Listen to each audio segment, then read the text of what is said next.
नमस्कार किसान भाई और बहनों, हमारे YouTube channel Ganesh dairy farm में आप लोगों का आज फिर से स्वागत है। मैं सुनंदा चौधरी आपका वेलकम करती हूँ मेरे YouTube चैनल पे। आज फिर एक छोटी सी वीडियो के साथ आप लोगों के बीच में उपस्थित हुए हैं। जैसा कि अभी फिलहाल में जो वीडियो बना रही हूँ वो सारे कमेंटों के आधार पर वीडियो बना रही हूँ, क्योंकि बहुत किसान भाइयों को जो है मदद चाहिए होती है डेयरी फार्म में, जिनको जो थोड़ा बहुत डेयरी फार्म के बारे में नॉलेज कम होता है या किसी चीज के बारे में समझ नहीं आता है, तो वो सभी किसान भाई मुझसे कमेंट में पूछते हैं, तो मैं उसी के जरिए वीडियो बना रही हूँ।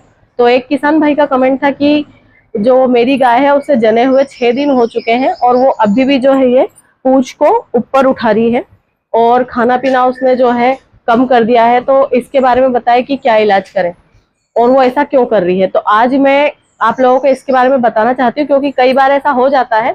तो सबसे पहले मैं आपको बताना चाहती हूँ कि ऐसा क्यों होता है।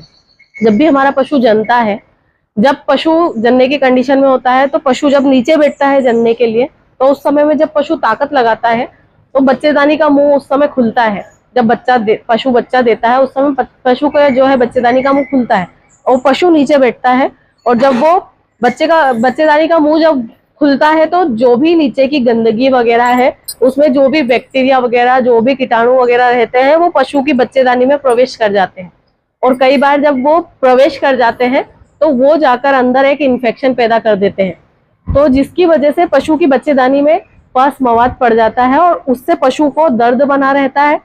और पस पड़ने की वजह से पशु जो है बेचैन रहता है और उस बेचैनी के कारण, उस दर्द के कारण जो है पशु खाना पीना बंद कर देता है। तो जैसा कि कई बार ऐसा पशु के साथ हो जाता है। कई बार पशु की बच्चेदानी में जो है इन्फेक्शन वगैरह नहीं होता है, तो जिसकी वजह से पशु अच्छा रहता है, स्वस्थ रहता है। और कई बार ऐसा भी होता है कि पशु जो है जड़ डाल रहा है तो वो पूरी जड़ नहीं डाल पाता है। जैसे कि मान लीजिए पशु ने सारी जड़ डाल दी है, जैसे कि 80% पशु की जड़ बाहर आ गई है, गिर गई है, आपको लगा कि आपके पशु ने जड़ डाल दी है, पर कुछ हिस्सा जो जड़ का 20% का हिस्सा जो है पशु के बच्चेदानी में रह जाता है। तो जिसकी वजह से वो हिस्सा जब अंदर रह जाता है तो उसकी वजह से भी पशु को जो है शरीर में उसके दर्द बना रहता है, उसके पेट में दर्द बना रहता है और फिर पशु उसकी वजह से खाना पीना बंद कर देता है या कम कर देता है और पशु जो है बेचैन रहता है। और इस बेचैनी के कारण आपका पशु जो है दूध पर भी नहीं आएगा, क्योंकि पशु बेचैन रहेगा तो वो खाएगा पिएगा कम, उसके बाद जुगाली नहीं करेगा और जो है पशु बिल्कुल सुस्त हो जाएगा, तो जिसकी वजह से वो उसके मिल्क पीक पर नहीं आएगा।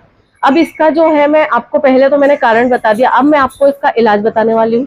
तो सबसे पहले यदि आपका पशु ऐसा कर रहा है, जनने के बाद अगर खा नहीं रहा है, बेचैन रह रहा है, पूंछ उठाकर रह रहा है, तो इसका आप मतलब समझ जाइए कि या तो आपके पशु की बच्चेदानी में जो है इन्फेक्शन हो चुका है, पस पड़ चुका है, या फिर आपका पशु जो है प्रॉपर जड़ नहीं डाल पाया। तो इसके लिए आपको चाहिए कि आपको अपने पशु को नाल के जरिए जो है सबसे पहले सरसों का तेल देना है।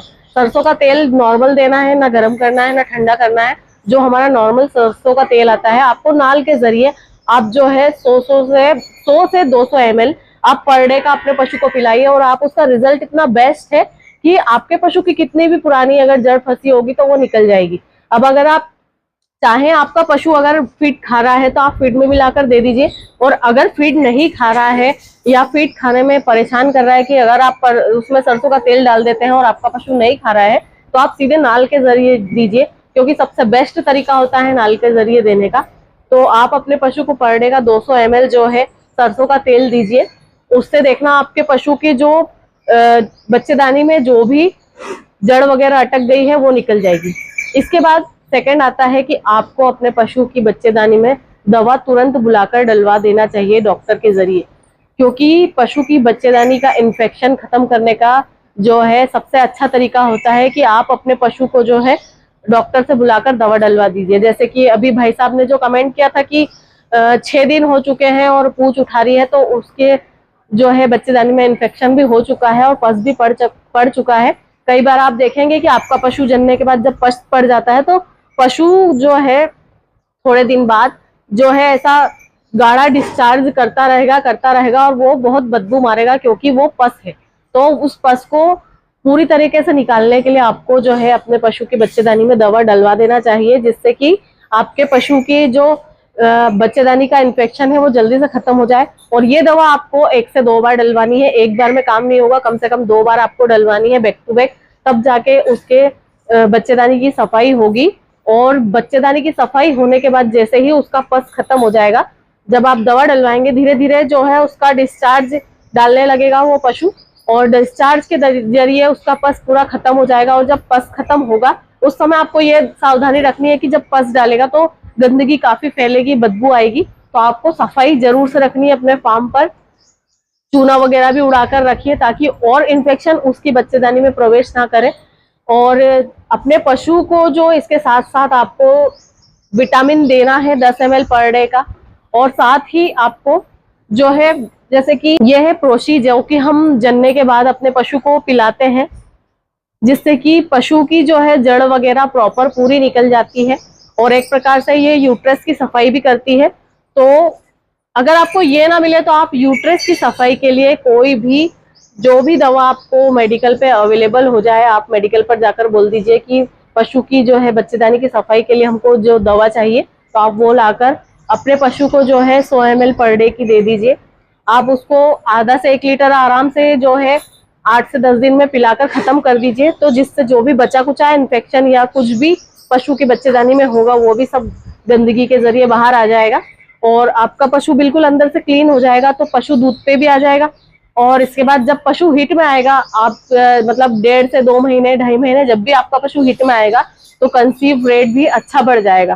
क्योंकि अगर इस प्रकार से इन्फेक्शन वगैरह पशु के बच्चेदानी में हो जाता है तो पशु जो है कंसीव नहीं करता, बार बार रिपीट होता है, और अगर कंसीव कर भी गया तो कम समय में वापस बच्चे को फेंक देगा। तो इसलिए इन सब चीजों से बचने के लिए आप इस समय जो है अपने पशु की थोड़ी सी आप केयर कर लीजिए। और इसके साथ साथ अगर आपका पशु अभी खा पी नहीं रहा है तो आप पहले ये करा लीजिए, उसके बाद आप उसको जो है एनाडाइना एडवांस आप ये लाकर अपने पशु को जो है पिलाइए। ये आपको देनी है 100 ml पर डे की। तो आप इसको ज्यादा नहीं तो आधा लीटर कम से कम जो है अपने पशु को लाकर पिला लीजिए, इससे कि पशु जो है इसको फटाफट से एनर्जी मिलेगी, और एनर्जी मिलेगी तो ऑटोमेटिक पशु जो है खाने में लग जाएगा। जैसे कि अभी कम खा रहा है तो वो खाने से लग जाएगा। और साथ ही आपको सरसों का तेल वगैरह जो भी मैंने बताया है आपको अपने पशु को जरूर से पिलाना है। जब आप ये सारी चीजें करेंगे तो आपका पशु 101% जो है मिल्क पे भी आएगा और खाने भी लग जाएगा। क्योंकि कई बार ऐसा होता है कि पशु की हम अच्छी केयर करते हैं, उसके बावजूद भी है पशु को पस पड़ जाता है। पस पड़ने का मैंने एक कारण तो वो बताया है, और एक कारण ये भी होता है कि जब हमारा पशु जमता है तो हम उसको पानी जो है ज्यादा मात्रा में पिला देते हैं। ये गलती हमें नहीं करनी है। पशु जमता है उस समय आपको बिल्कुल कम पानी देना है अपने पशु को, क्योंकि जब पशु बच्चा देता है उस समय पशु काफी भूखा प्यासा हो जाता है। तो आपको उस समय में ये ध्यान रखना है कि उसको भरपेट खाना नहीं देना है एकदम से, मतलब भरपेट मतलब एकदम से नहीं देना है कि जना है और आपने तुरंत उसको भरपेट खाना दे दिया है या भरपेट पानी पिला दिया है। क्योंकि आप उस समय बच्चा देने के बाद आप पशु को जो भी खिलाएंगे वो फटाक से खा भी लेगा और पानी भी ढेर सारा पी लेगा। तो आपको जो है एक मिनिमम पानी देना चाहिए, मतलब 4 से 5 लीटर शुरू में आपको देना है पानी कुनकुना करके। उसके बाद नेक्स्ट डे आपको फिर उसको थोड़ा थोड़ा पानी बढ़ाकर पिलाना है। तो अभी जब बच्चा ताजा जब आपके पशु ने दिया है तो उस समय आप उसकी थोड़ी सी खिलाई पिलाई का ध्यान रख लीजिए, ताकि आपके पशु को दिक्कत ना हो। क्योंकि ऐसा भी हो सकता है कि आपने उसको भरपेट पानी पिला दिया हो, क्योंकि ऐसा एक बार हमारे साथ हो चुका है। जब हम स्टार्टिंग में पंजाब से नई गाय लेकर आए थे तो हमने थोड़ी सी ये गलती कर दी थी कि पशु जना और बूंद पानी के सामने होने की वजह से पशु ने जो है खींचकर हमारी गाय ने पानी पी लिया था, और उसकी वजह से उसके जो है बच्चेदानी में इन्फेक्शन पनप गया था। तो उसने जड़ वगैरह भी डाल दी थी, फिर भी उसकी बच्चेदानी में इन्फेक्शन हो गया था। तो उसका कभी कभी रीजन ये भी हो जाता है। तो किसान भाइयों, आज की मेरी ये वीडियो आप लोगों के लिए बस इतनी ही है।